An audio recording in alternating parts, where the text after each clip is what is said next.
Welcome to Al Hilal School. Hello my dear student, I am welcome back to Al Hilal School online class. Al Hilal School online class এর পক্ষ থেকে তোমাদের সকলকে আন্তরিক শুভেচ্ছা ও অভিনন্দন।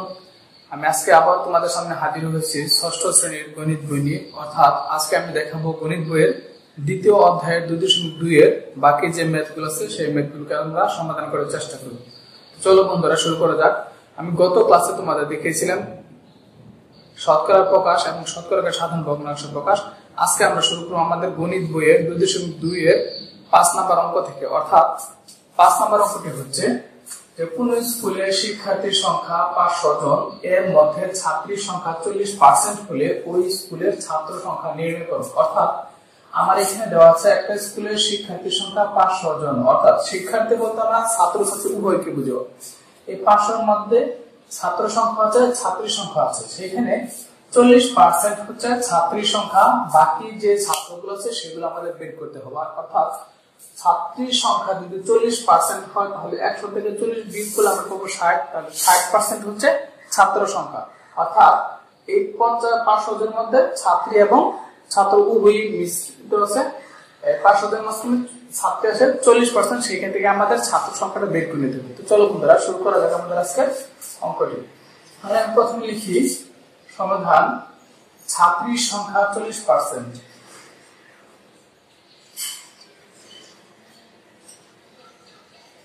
ছাত্রীর সংখ্যা 40% হলে ছাত্রীর সংখ্যা যদি আমরা 40% পাই তাহলে ছাত্র পাবো বাকি যে 60% থাকবে সেই 60%। 40% হলে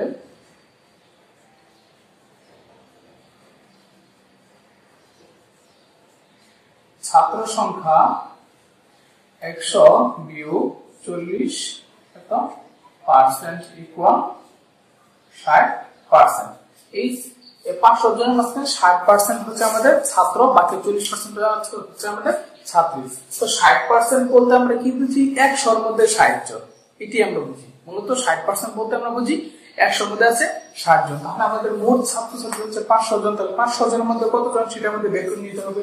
তাহলে 60% থেকে আমরা লিখতে পারি যে ছাত্র সংখ্যা, শিক্ষার্থীর সংখ্যা যদি 100 জন হয় তাহলে ছাত্র সংখ্যা হচ্ছে 60 জন।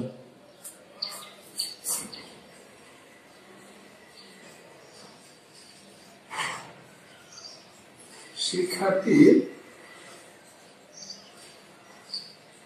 সংখ্যা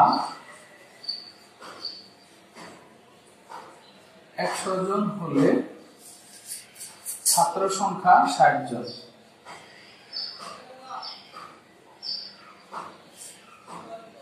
ছাত্র সংখ্যা পাচ্ছি আমরা 60 জন। তাহলে ওই দিক নিয়ে যদি আমরা বের করে ফেলি, শিক্ষার্থীর সংখ্যা যদি 1 জন হয় তাহলে ছাত্র সংখ্যা পাবো আমরা কম, কারণ কম হলে ভাগ করতে হবে। 60 ভাগ 100 জন। এখন শিক্ষার্থীর সংখ্যা আমার কত দেওয়া ছিল? 500 জন। তাহলে শিক্ষার্থীর সংখ্যা 500 জন হলে ছাত্র সংখ্যা পাবো আমরা বেশি, তার মানে গুণ করবো আমরা 60 গুণন 500 ভাগ 100 জন। 100 দ্বারা যদি আমরা 500 কে ভাগ করতে পারি 5 দিয়ে যদি আমরা 60 কে গুণ করি 5 6 30 আর 1 শূন্য 300 জন। তাহলে আমরা ছাত্র সংখ্যা পেলাম কত জন? 300 জন। এটা আমাদের বের করতে বলছে যে ওই স্কুলের ছাত্র সংখ্যা নির্ণয় করো। অতএব নির্ণয় ছাত্র সংখ্যা, নির্ণয়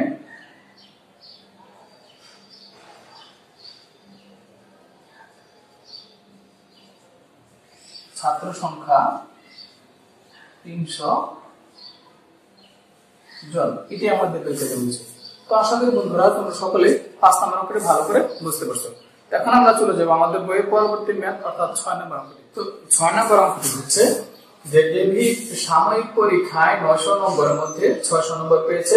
সে শতকরা কত নম্বর পেয়েছে এবং মোট নম্বর এবং প্রাপ্ত নম্বরের অনুপাত নির্ণয় করো। অর্থাৎ এই অঙ্কে আমাদের দুইটা অংশ হবে, একটা হচ্ছে প্রথম অংশ, একটা হচ্ছে দ্বিতীয় অংশ। প্রথম অংশটা হচ্ছে যে সে শতকরা কত নম্বর পেয়েছে এটা আমাদের বের করতে হবে কত পার্সেন্ট। আর দ্বিতীয় অংশটি হচ্ছে যে মোট নম্বর এবং প্রাপ্ত নম্বরের অনুপাত কত সেটা আমাদের বের করতে হবে। অর্থাৎ মোট নম্বর হচ্ছে 900 এবং প্রাপ্ত নম্বর হচ্ছে 600। 900 এবং 600 এর অনুপাত কত সেটা আমাদের বের করতে হবে। তো চলো বন্ধুরা অঙ্কটা আমরা প্রথমে সমাধান করে নিই।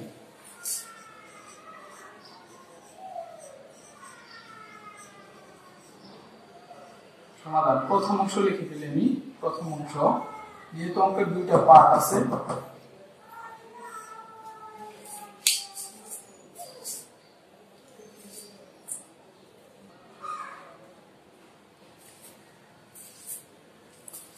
অঙ্কের প্রথম অংশটা যদি আমরা দেখি তাহলে প্রথম অংশটা পাবো আমরা যে আমাদের সেই শতকরা কত নাম্বার পেয়েছে সেটা আমাদের বের করতে হবে। অর্থাৎ শতকরা কত নাম্বার পেয়েছে এটা বের করতে গেলে আমাদের মোট নাম্বার ছিল 900, সেখান থেকে পেয়েছে সে 600 নাম্বার।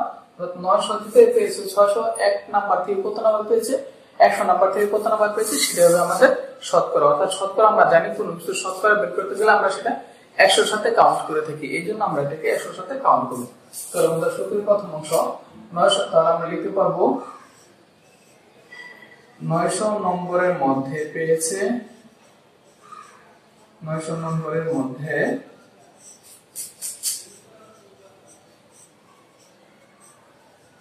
পেয়েছে 600 নম্বর, 600 নম্বর। সুতরাং এক নম্বরের মধ্যে পেয়েছে 900 এর মধ্যে যদি 600 পেয়ে থাকে তাহলে এক নম্বরের মধ্যে পাবে সে কত নাম্বার, অর্থাৎ 600 ভাগ 900 নম্বর। যেহেতু আমাদের শতকরা বের করতে বলছে সুতরাং আমরা 100 এর মধ্যে কত পাচ্ছি সেটাকে আমরা শতকরা বলে থাকি। অর্থাৎ 100 নম্বরের মধ্যে পেয়েছে 600 গুণন 100 ভাগ হচ্ছে 900, এটাকে আমরা ভাগ করে দেব। 600 গুণন 100 ভাগ হচ্ছে 900। তাহলে এটাকে যদি আমরা ভাগ করতে চাই তাহলে 100 দিয়ে যদি আমরা 900 কে ভাগ করতে হবে হচ্ছে আমরা 9 দিয়ে আমাদের 60 কে ভাগ করা যায় না, অর্থাৎ এটাকে আমরা ভাগ 60, এটাকে আমরা অন্যত্র ভাগটা করে নিব। তো 600 কে যদি আমি 9 দ্বারা ভাগ করি তাহলে 6 নং 54 থেকে 6 0, আবার 6 নং 54 থেকে 6 66 সমস্ত। অর্থাৎ এটাকে ভাগ করার পূর্বে আমি প্রথমে আরেকটু এটাকে ছোট করে নিই। তারপর ছোট করে যদি আমরা 3 দ্বারা ভাগ করি তাহলে পাচ্ছি আমরা উপরে 200, নিচে পাচ্ছি আমরা 3, অর্থাৎ উপরে হচ্ছে 200, নিচে হচ্ছে 3। এটাকে যদি আমি ভাগ করি তাহলে পাবো আমরা 66 সমস্ত 3 এর 2। এটাই হচ্ছে আমাদের উত্তর। তাহলে তাহলে সে 100 নম্বর মধ্যে পেয়েছে 66 সমস্ত 2 ভাগের 3, অর্থাৎ সে শতকরা পেয়েছে, অতএব সে শতকরা পেয়েছে 66 সমস্ত 2 ভাগের 3 নম্বর। যেহেতু আমি শতকরা বলে করছি তাহলে এর জন্য আমাকে পার্সেন্টটা দেওয়ার দরকার নেই। যদি আমি প্রথম যে সে নম্বর পেয়েছে তাহলে আমি 66% দিতে পারতাম। তো আশা করি বন্ধুরা প্রথম অংশটি তোমরা ভালো করে বুঝতে পারছো। এখন আমি আলোচনা করব তোমাদের দ্বিতীয় অংশটি নিয়ে। অর্থাৎ দ্বিতীয় অংশটি ছিল যে তার মোট নম্বর এবং প্রাপ্ত নম্বরের অনুপাত নির্ণয় করো। অর্থাৎ আমরা দেখতে পাচ্ছি অঙ্কের মধ্যে প্রথমে আমাদের মোট নম্বর দেওয়া ছিল 900 এবং প্রাপ্ত নম্বর দেওয়া ছিল 600। অর্থাৎ মোট নম্বর এবং প্রাপ্ত নম্বরের মধ্যে যদি আমরা অনুপাত বের করতে চাই তাহলে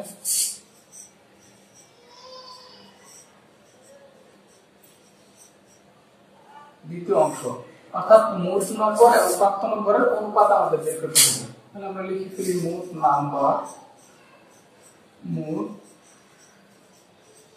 নম্বর অনুপাত প্রাপ্ত নম্বর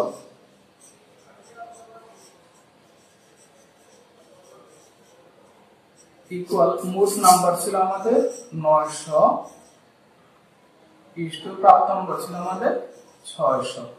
যদি দুইটাকে যদি আমি 300 দ্বারা ভাগ করে দিই তাহলে পাবো 3:2। অর্থাৎ মোট নাম্বার এবং প্রাপ্ত নাম্বারের অনুপাত হচ্ছে 3:2।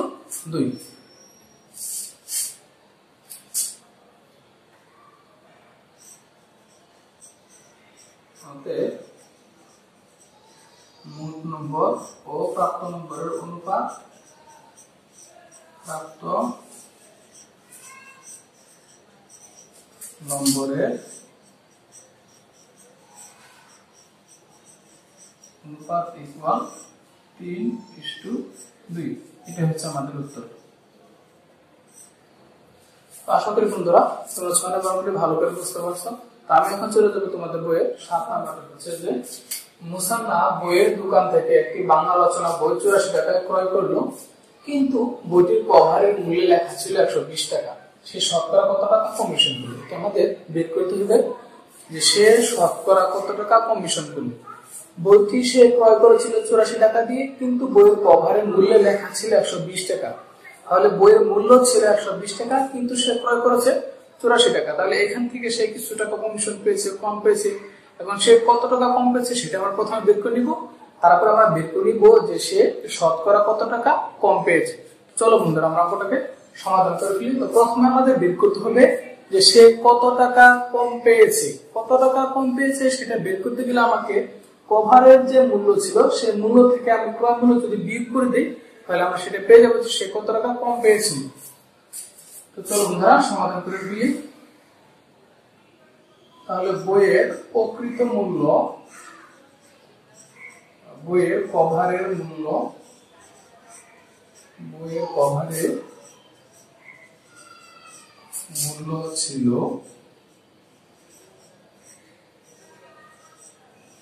120 টাকা।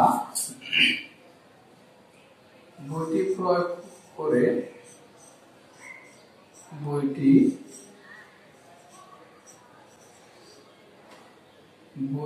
ক্রয় করে 84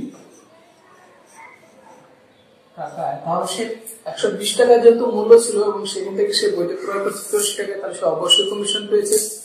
তাহলে আমরা লিখতে পারি অতএব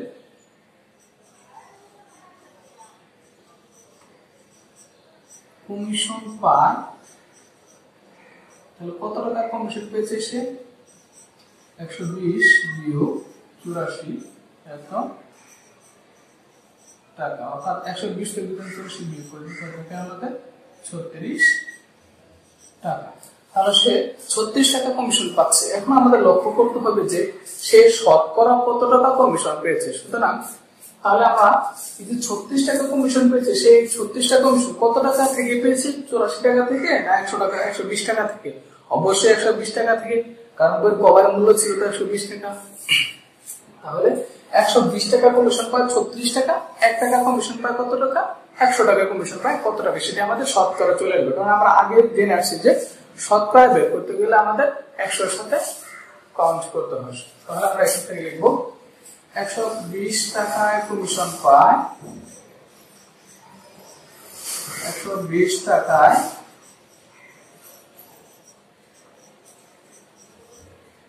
কমিশন পায় 36 টাকা।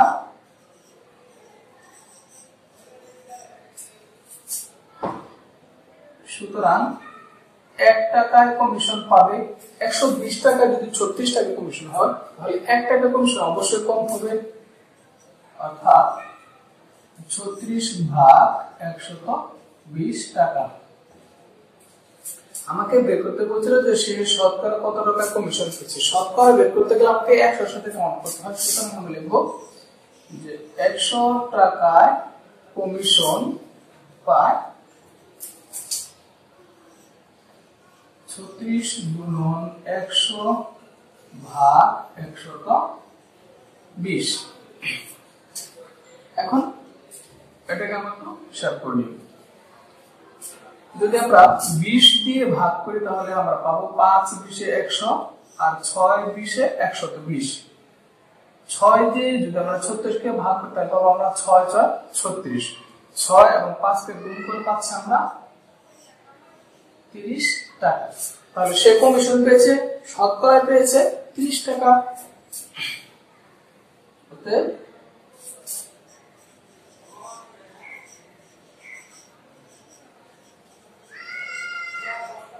কমিশন পায় 30%।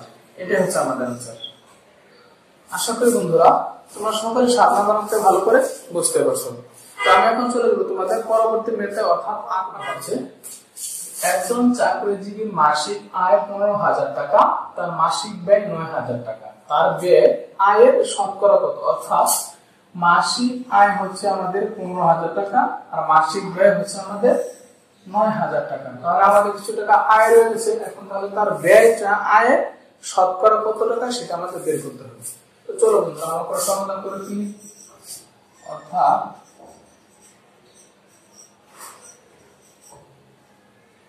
তাহলে তার মাসিক আয় কত টাকা? 15,000 টাকা আর মাসিক ব্যয় হচ্ছে 9,000 টাকা। তাহলে আমরা ব্যয়টাকে হিসাব করবো আয়ের সাথে এবং সেটাকে আমরা পরে 100 দিয়ে করে বের করে দিব যাতে আমাদের শতকরাটা বের হয়ে আসে। তাহলে 15,000 টাকায় ব্যয় হয় 9,000 টাকা। যদি এইভাবে সাজাই 15,000 টাকায় ব্যয় 9,000 টাকা, সুতরাং 1 টাকায় ব্যয় 9,000 ভাগ 15,000 টাকা। যেহেতু আমাকে শতকরা বের করতে বলছে, অর্থাৎ 100 টাকায় ব্যয় 9,000 গুণন 100 ভাগ হচ্ছে 15,000। তাহলে 100 দিয়ে যদি আমি 15,000 কে ভাগ করি তাহলে পাবো আমরা 150। 150 দিয়ে যদি আমরা 9,000 কে ভাগ করি তাহলে পাবো আমরা 60 টাকা। অর্থাৎ তার ব্যয় হচ্ছে কত টাকা? 60 টাকা। এই 60 টাকা ব্যয় তার কত টাকা থেকে হচ্ছে? 100 টাকা থেকে হচ্ছে। সুতরাং তার ব্যয় আয়ের শতকরা কত? অর্থাৎ তার ব্যয় আয়ের 60%। সুতরাং তার ব্যয় আয়ের 60%। এটা হচ্ছে আমাদের আনসার। আশা করি বন্ধুরা তোমরা সকলেই এই 8 নাম্বার অঙ্কটি ভালো করে বুঝতে পারছো। তো প্রিয় শিক্ষার্থীরা, আজকে আমি তোমাদের 5 থেকে 8 নাম্বার অঙ্কগুলোকে সলভ করে দিলাম। বাকি ক্লাসে আমি তোমাদের বাকি অঙ্কগুলোকে সমাধান করার চেষ্টা করব। তো সেই পর্যন্ত তোমরা সকলে ভালো থাকো, সুস্থ থাকো। এইগুলো তোমাদের মাঝখান থেকে বিদায় নিচ্ছি। আল্লাহ হাফিজ।